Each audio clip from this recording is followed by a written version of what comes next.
For centuries, the heavens were perfection itself. The stars were eternal lamps, burning for the glory of God.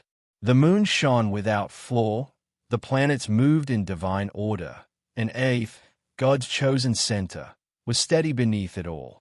Priests, kings, and peasants alike believed this cosmic harmony reflected heaven's will.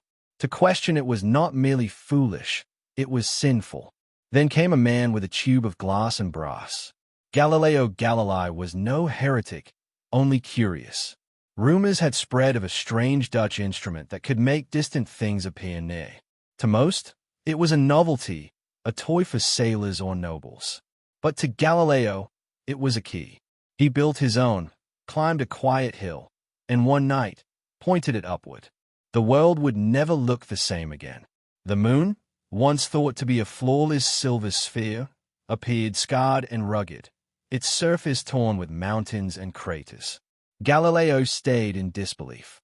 If heaven's mirror is broken, he whispered, then what else have we misunderstood? He turned the telescope toward Jupiter and saw 4 small stars moving around it, moons orbiting another world.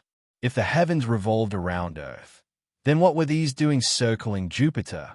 The sky, once a divine map of perfection, had become a maze of questions. Word spread quickly. Galileo's sketches of the moon's craters, of Jupiter's moons, of the sun's dark spots, shattered the old order. For the church, it was not just a scientific problem, it was a spiritual threat. The heavens were sacred. If the telescope revealed imperfection above, then what did that say about perfection below? The priests summoned him. The grand halls of the Inquisition echoed with the clash of 2 worlds, faith and reason. The scriptures tell us, the cardinals said, that the earth stands still. Do you think your glass contradicts God? Galileo bowed. I think, perhaps, it shows us more of his work than we imagined. But they would not listen. The telescope was seen as an instrument of arrogance, not awe. To look too closely at God's design was to invite chaos. So they silenced him. House arrest, forbidden to teach or publish. The man who had looked farther than anyone was forced to look no farther than his walls.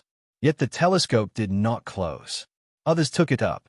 Astronomers, philosophers, dreamers, they all lifted that fragile cylinder of glass toward the sky and saw, with growing certainty, that the universe was vast, imperfect, and alive. Centuries passed. The church softened. The stars remained silent. The telescope grew in power, in reach. Hubble drifted in orbit. The James Webb gazed into the birth of galaxies. Humanity's eyes stretched across time itself. And yet, even now, when scientists look into the dark and see the glow of ancient suns, they feel the same awe that once filled cathedrals. The names have changed, no longer angels and heavens, but nebulae and light years, but the wonder is the same.